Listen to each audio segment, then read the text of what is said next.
ग्राम सुनहेटी आलमपुर में विमुक्त जाति जागरण समिति के द्वारा सभी सम्मानित लोगों को संबोधित किया गया और विमुक्त जाति आरक्षण के बारे में बताया गया और सभी विमुक्त जाति के मुक्ति दिवस पर रामपुर मनिहारन गुर्जर कॉलेज में पहुंचने के लिए आग्रह किया। इस मौके पर वहां क्षेत्र के सभी पहले विमुक्त जाति का आरक्षण देती थी सरकार और पिछले टाइम से वो खत्म कर दिया।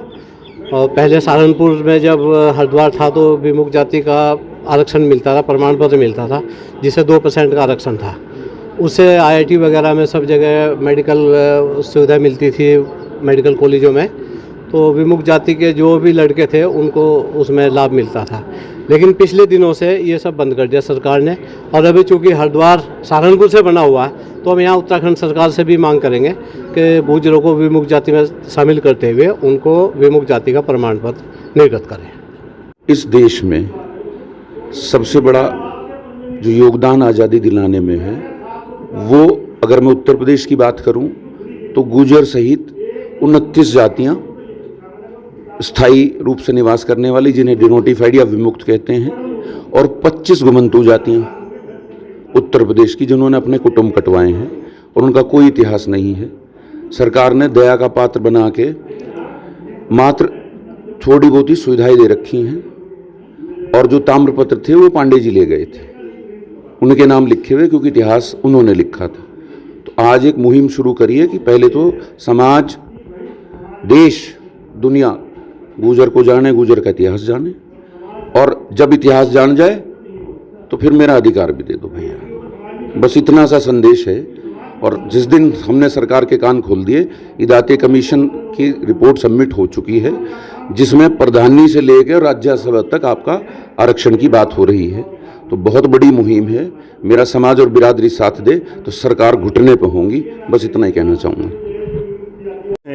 जिनके ऊपर बंधन लगाए गए अंग्रेजों के द्वारा 1871 में कानून बनाया अंग्रेजों ने अपने शासन करने के लिए कि किसी तरह से ये है हमारी व्यवस्था चलती रहे, कोई उसमें विघ्न ना डाले।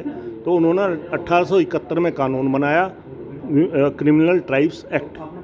और जो उनका विरोध कर रही थी जातियाँ, विशेष रूप से गुर्जर और लोधे, उनको उन्होंने क्रिमिनल टाइप में रख दिया।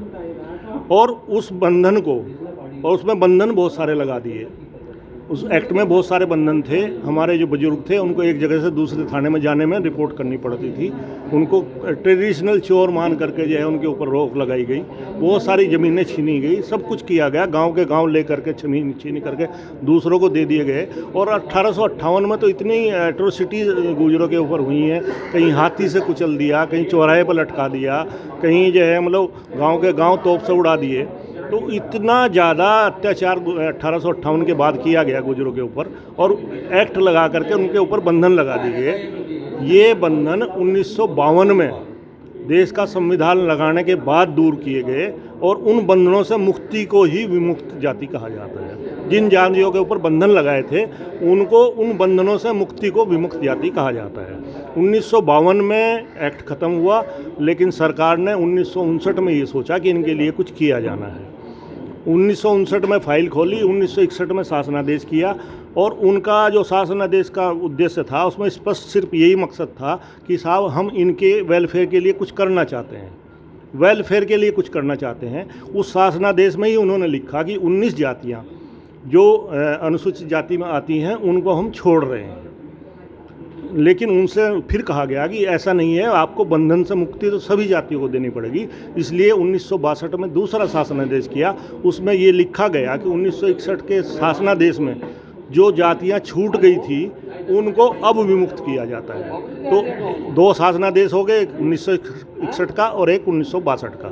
1992 में जब उत्तर प्रदेश में 4 नए जिलों का गठन हुआ तो अब उसके साथ ये लिखा गया कि अन्य जो नए बनने वाले ज़िले हैं उनमें भी ये सुविधा लागू रहेगी।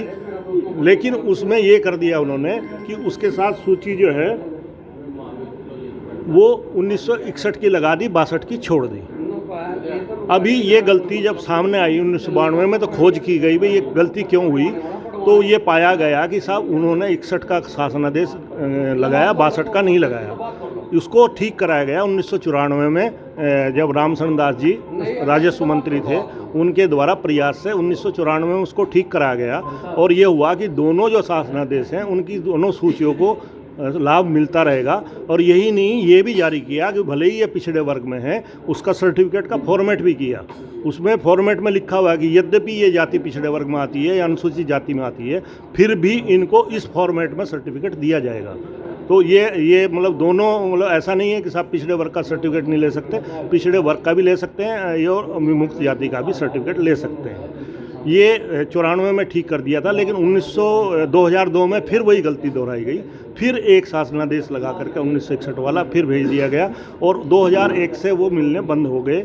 प्रयास किया गया, असेंबली क्वेश्चन किए गए, हाई कोर्ट में रिट डाली गई, हाई कोर्ट से डायरेक्शन आई, सहारनपुर में खोज की गई, सहारनपुर के जिलाधिकारी ने रिकमेंड भी किया कि नहीं सर्टिफिकेट दिए जाएं। शोध संस्थान है गोमती नगर में, उसने रिकमेंड किया कि सर्टिफिकेट दिए जाएं, लेकिन सफलता नहीं मिल रही थी। अंत में जा करके हमें मानवाधिकार आयोग में मोहित तंवर ने कंप्लेंट डाली, सिसोना के रहने वाले हैं, इंजीनियर हैं, उन्होंने कंप्लेंट डाली। उस पर जो है उत्तर प्रदेश सरकार को नोटिस हुआ कि आप ये हैं, मतलब जो है इनको जारी करिए। तो उन्होंने ये सूचना दे दी कि साहब हम सर्टिफिकेट जारी कर रहे हैं, लेकिन वो सूचना गलत थी। जब आयोग ने उनसे फिर कहा कि भाई आपको जो है क्यों ना आपके ऊपर मुकदमा दर्ज किया जाए, तब उनकी समझ में आया और 6 अगस्त को उन्होंने शासनादेश फिर से जारी किया, जिसमें ये लिखा गया कि सब जिलों में, मतलब ये मतलब 4 जिलों में, क्योंकि बदमाशी की उन्होंने, फिर उनको सारे ज़िलों में करना चाहिए था, जो और ज़िले बन गए उनके लिए भी करना चाहिए था, लेकिन उन्होंने मतलब सिर्फ 4 ज़िलों के लिए किया।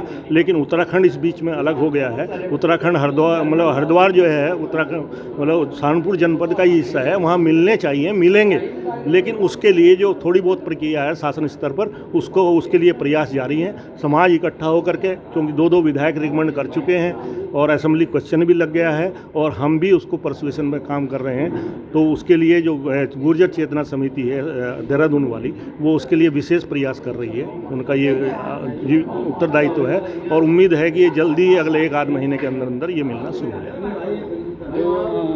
पूरे उत्तर प्रदेश में सिर्फ 4 जिलों में ही लागू किया गया, पूरे उत्तर प्रदेश में अभी 4 जिलों में ही लागू, क्योंकि शासनादेश वैसे तो ये लिखा हुआ कि ये सामान्यतः ये गुर्जर इन जिलों में रहते हैं, लेकिन ईदाते आयोग भारत सरकार का आयोग था, उसको 2015 में केंद्र सरकार ने बनाया था, 2017 में उसकी रिपोर्ट आ गई, उसमें साफ स्पष्ट है कि पूरे उत्तर प्रदेश में लागू होगा।